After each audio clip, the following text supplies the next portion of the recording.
உங்களையும் உங்கள் மூலம் உலகையும் உருமாற்றும் நம்ப முடியாதவை 400. நடக்க முடியாதவற்றை நம்மை கொண்டு நடத்துகிறவரே நம் தேவன். நம்ப முடியாததை நம்புவதே நம் விசுவாசம். தேவ பிள்ளை தேவனென்று இயேசு சொன்னாரே, நீ மனுஷன் அல்ல, மறந்திடாதே. கல்லறையை மாத்திரமல்ல, கல்லறை தோட்டத்தையே காலி செய்யும் ஆற்றலும் இப்பொழுதே உனக்குண்டு. நான் செய்ததை விட பெரிய கிரியையும் நீ செய்வாய் என உன்னை பார்த்து சொன்னவர் எல்லளவும் பொய்யுரையா இறைமகனாம் இயேசுவன்றோ. அவர் எங்கும் எப்பொழுதும் உனக்குள்ளே வாசம் செய்கிறாரே. நீ செல்லும் இடமெல்லாம் அந்த ஜீவ தண்ணீரை கட்டவிழ்த்து விடு. நீ கட்டவிழ்ப்பதை பரலோகம் கட்டவிழ்த்து வையகத்தை வாழ வைக்கட்டும். நம்ப முடியாத 400 சத்தியங்களை தொடர்ந்து கேட்போம்.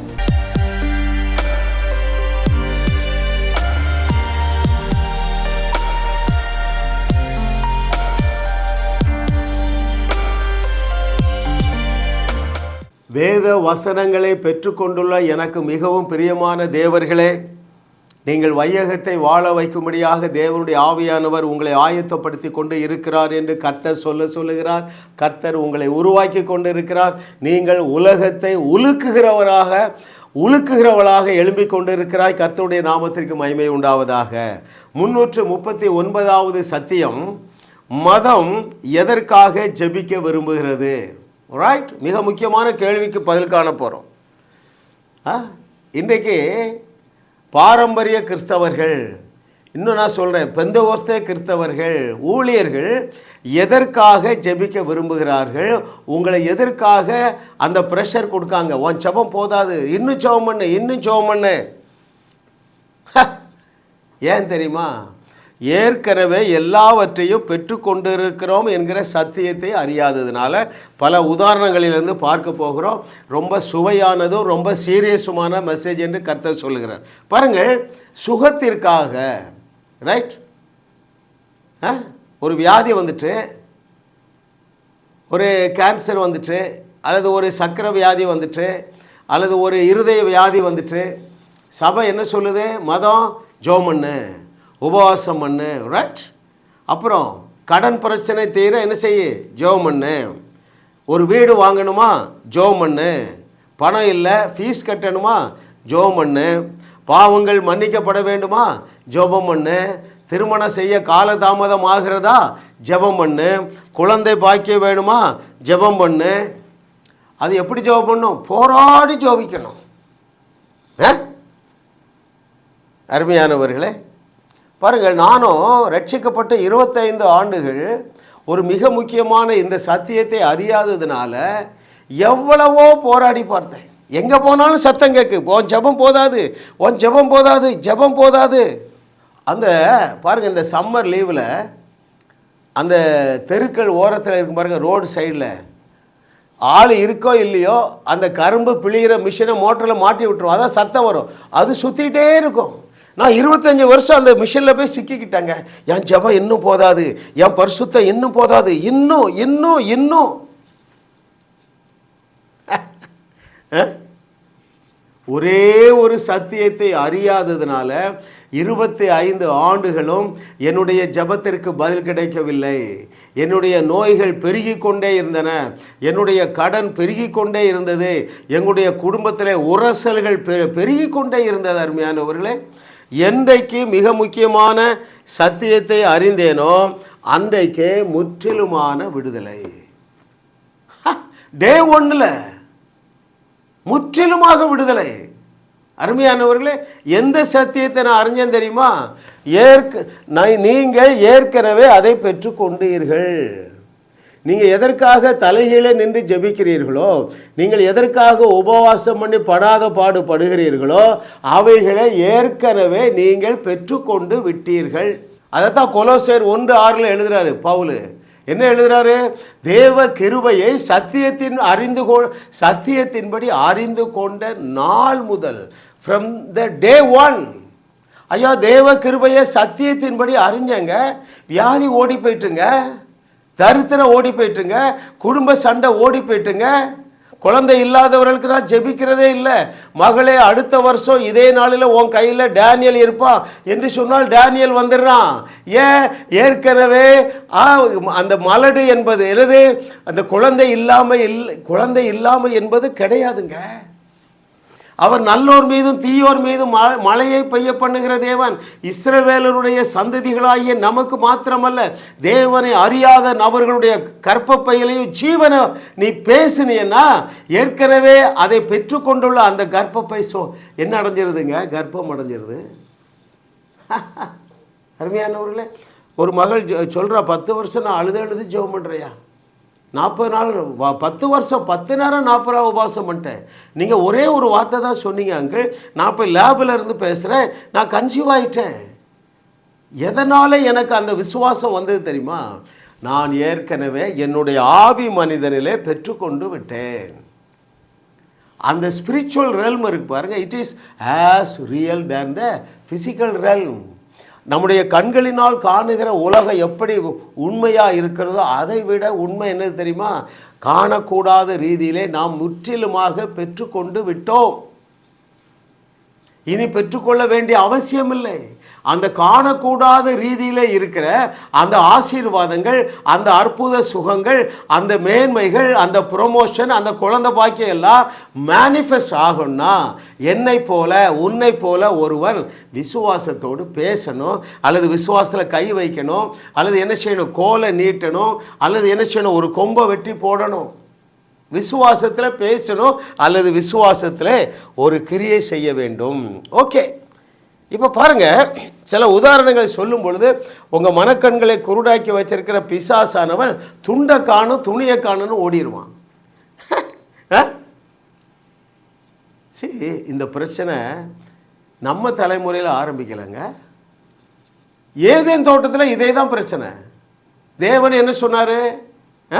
நீங்கள் தேவ சாயலாகவே இருக்கிறீர்கள், என்னுடைய சாயல், என்னுடைய ரூபம், என்னுடைய பவர், என்னுடைய அத்தாரிட்டி, என்னுடைய டொமினியன் எல்லாவற்றையும் ஆதாமுக்கும் ஏவாளுக்கும் கொடுத்திருந்தார். இந்த மண்டையில் ஏறலை. உங்களுக்கு மண்டையில் ஏறலைல்ல? நீங்கள் தேவர்களாக இருக்கிறீர்கள் என்று இயேசு சொன்னாரே, கொஞ்சமாவது அந்த வார்த்தைக்கு நீங்கள் மதிப்பு கொடுக்கலைன்னா நீங்கள் ஆதாம் ஏவாளை விட மோசமானவர்கள். அவர்களுக்கு இந்த பைபிள் இல்லைங்க, என்ன மாதிரி எடுத்து சொல்ல ஆள் இல்லை. எழுதி கொடுத்துருக்கிறாரியா? எங்கே? அங்கே யோவான் 10:34-35 என்ன எழுதி கொடுத்துருக்கிறாரு? நான் வாசிக்கட்டுமா? நீ இதை ஏற்றுக்கொள்ளவில்லை என்றால் அவருடைய வார்த்தையை காலின் கீழே போட்டு மிதிக்கிறாய். யோவான் 10வது அதிகாரம் 34 மற்றும் 35வது வசனங்களை நான் உங்களுக்கு வாசிக்கிறேன். இயேசு அவர்களுக்கு பிரதியுத்தரமாக, தேவர்களாய் இருக்கிறீர்கள் என்று நான் சொன்னேன் என்பதாய் உங்கள் வேதத்தில் எழுத இருக்கவில்லையா? தேவ வசனத்தை பெற்றுக்கொண்டவர்களை தேவர்கள் என்று அவர் சொல்லி இருக்க வேத வாக்கியமும் தவறாததா இருக்க. யாராவது இதை சீரியஸாக எடுக்கிறீங்களா? எந்த பாஸ்டரும் பாருங்க, எனக்கு 70 வயது ஆயிட்டுங்க, நான் எத்தனை ஆயிரம் பிரசங்க கேட்டிருப்பேன், ஒருவனும் இதை டீல் பண்ணுறதே இல்லைங்க. பயம், நான் எப்படி அந்த ஸ்தானத்தில் போய் பேசுறது? முட்டாள். தெளிவாக சொன்னார். என்ன சொன்னார்? பிதாவே, நீர் எனக்கு தந்த மகிமையை நான் இவர்களுக்கு கொடுத்தேன். சங்கீதம் 82 எழுதியிருக்குங்க. என்ன எழுதியிருக்குது? நீங்கள் உன்னதமான தேவனுடைய பிள்ளைகள் என்றும் நீங்கள் தேவர்கள். அதைத்தான் இங்கே பிலாத்துடைய அரண்மனையில் கோட் பண்றாருங்க. நீங்க இந்த வார்த்தையை சீரியஸாக எடுக்கவில்லை என்றால் நம்முடைய முதல் பெற்றோர் செய்த துணிகரமான பாவத்தை செய்கிறீர்கள். அருமையான தேவர்களே,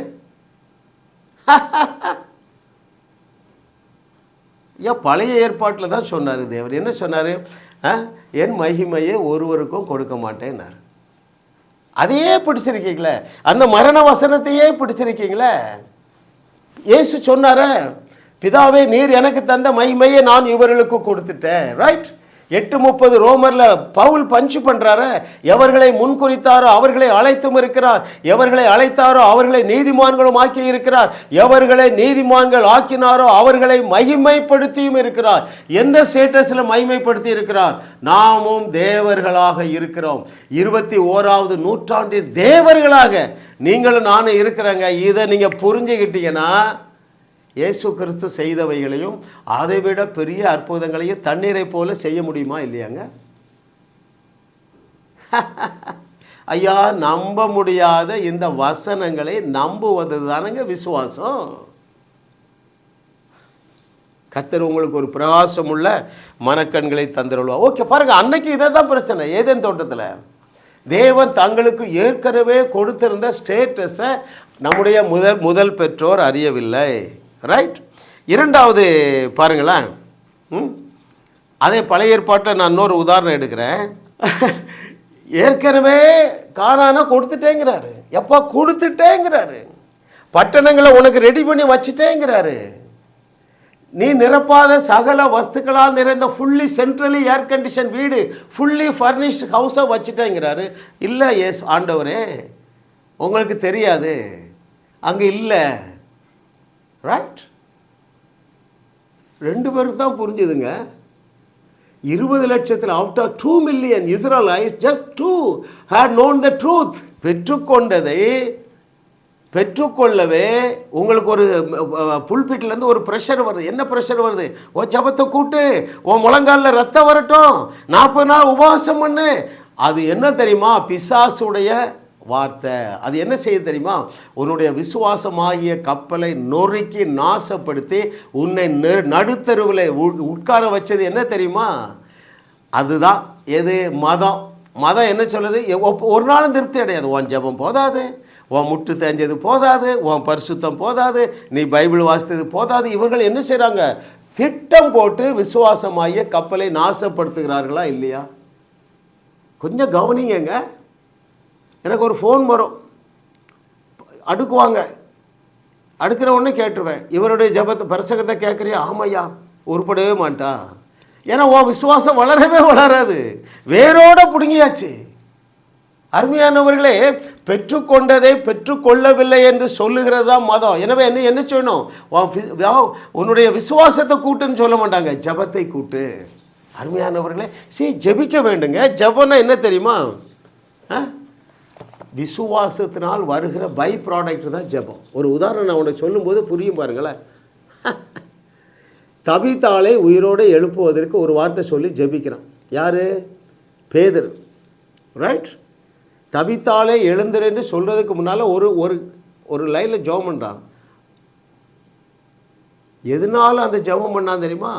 இந்த சரீரம் இப்பொழுது உயிரோடு எழும்ப போகிறது என்று தெரிஞ்சு பண்ணுவதான் ஜெபங்க. ஜெபம் செய்ய சிறந்த வழியை நான் கற்றுக்கொண்டேங்க.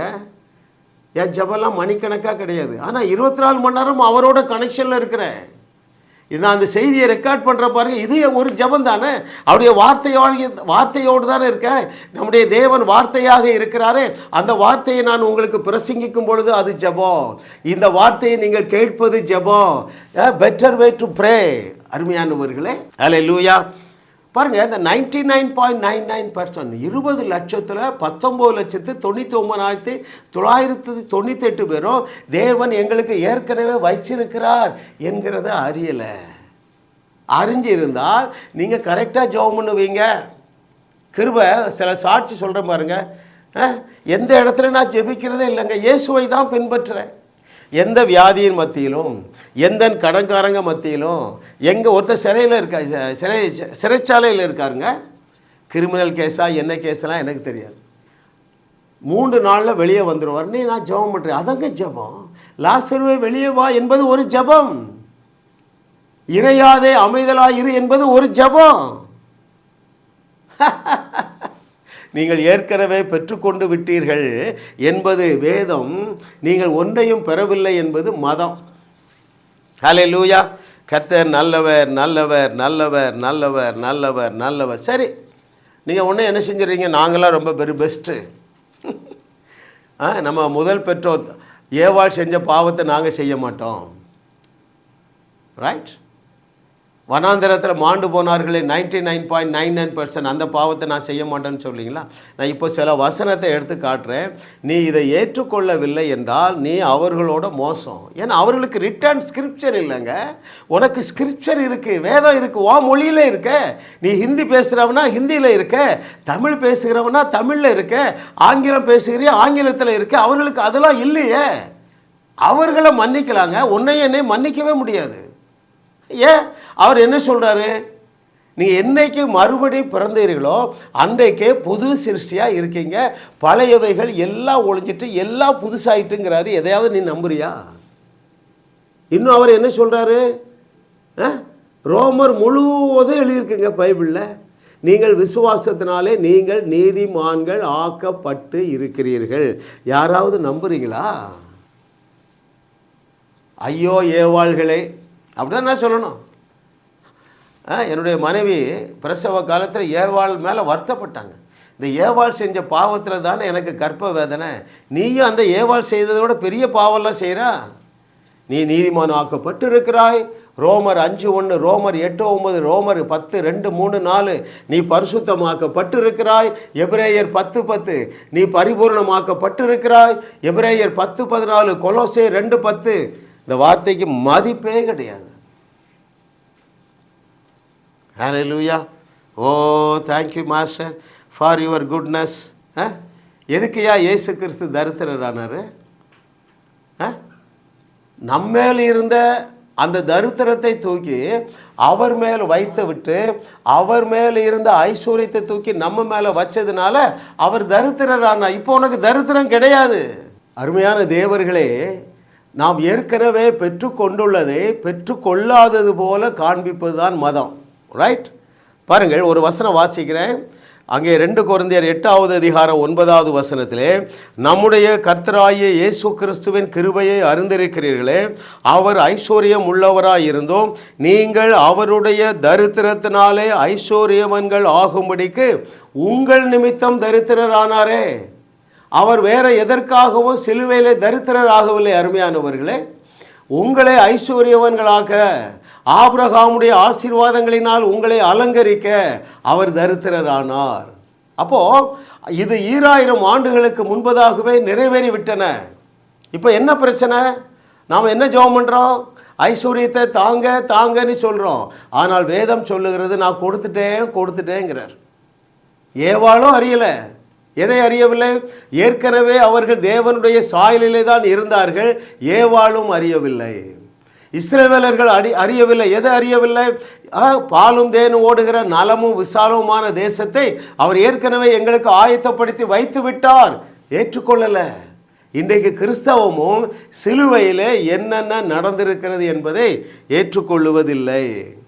இதை அறியாததுனால, இவைகளை ஏற்றுக்கொள்ளாததுனால நீங்கள் ரொம்ப நேரம் ஜெபிக்கணும், உபவாசம் பண்ணுங்க, நேர்முழங்கால்னு ஜெபிப்பதற்கு ஒரு ப்ரெஷரை உங்கள் மேலே போடுறாங்க. அது உங்களுக்கு குற்ற உணர்வை தருகிறது. அந்த குற்ற உணர்வு உங்களுடைய விசுவாசமாகிய கப்பலை சேதப்படுத்துகிறதுனால கர்த்தர் நல்லவர் என்று நீங்கள் ருசி பார்க்காமல் இருக்கிறீர்கள். அருமையானவர்களே, ஓ தேங்க்யூ மாஸ்டர்.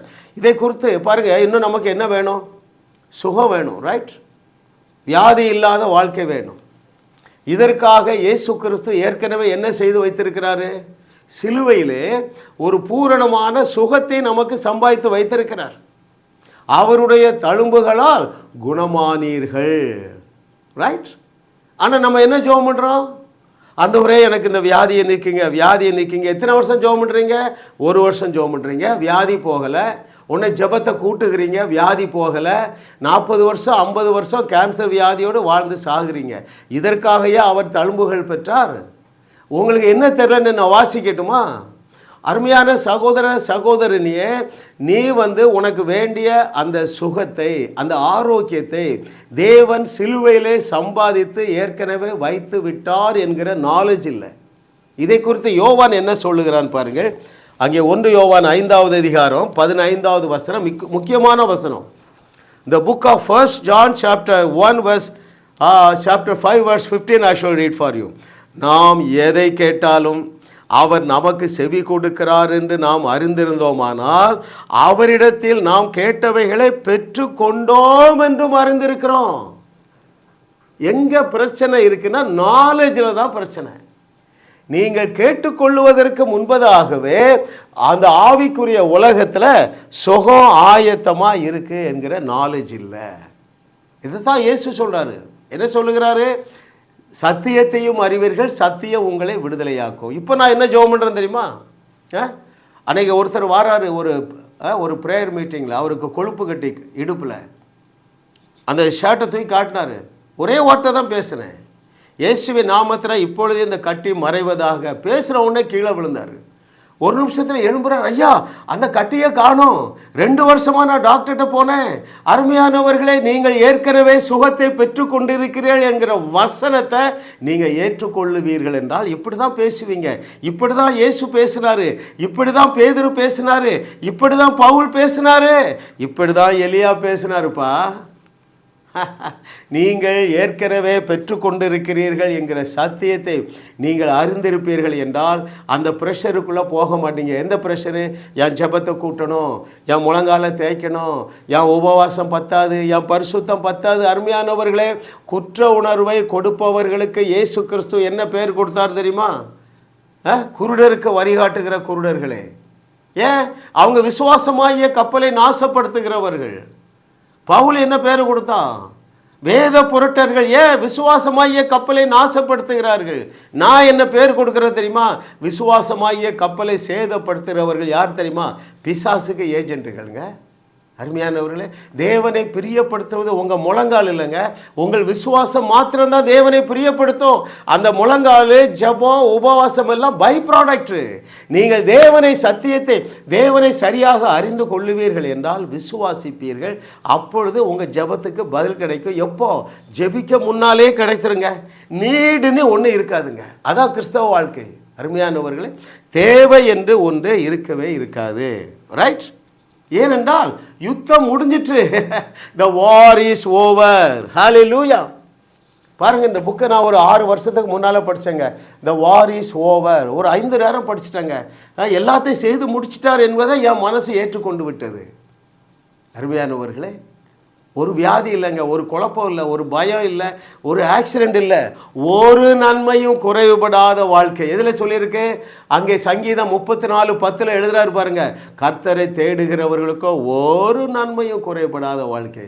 நீங்கள் இந்த வெளிச்சத்துக்குள்ளே வந்து விடுவீர்கள் என்றால் உங்களுக்கு தேவை எதுவும் ஏற்படும் முன்பதாகவே அதை நீங்கள் சுதந்தரிப்பீர்கள். இல்லை என்றால் அருமையானவர்களே, சிலுவையே உங்களுக்கு வேண்டாம்.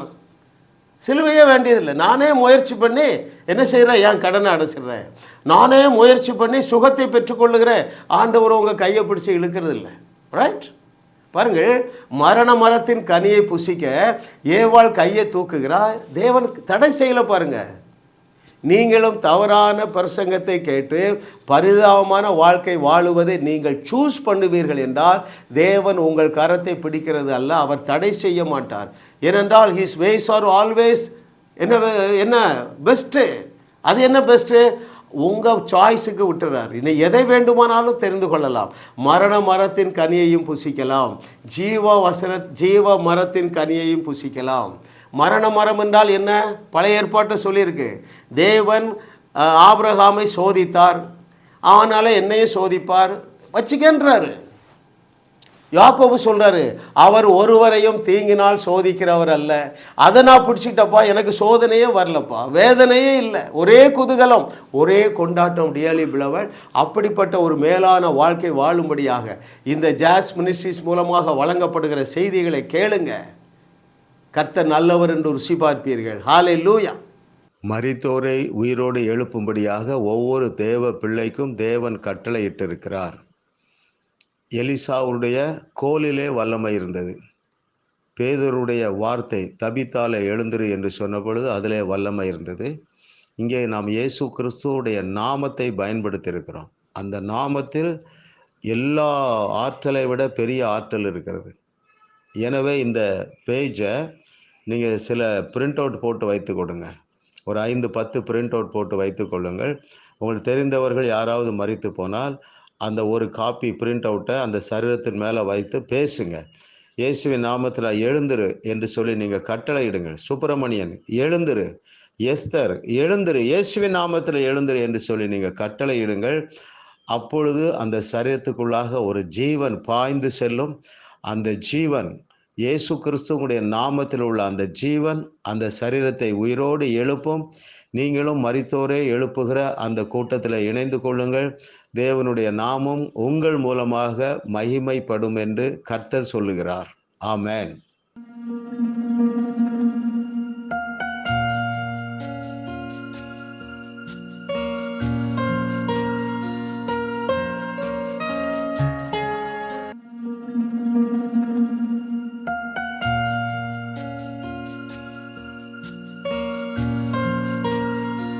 ஜாஸ் மினிஸ்ட்ரீஸ் உங்களையும் வாழ வைத்து உங்கள் மூலம் உலகத்தையும் வாழ வைக்கவே தேவன் எங்களை கிருபையாக அழைத்துள்ளார்.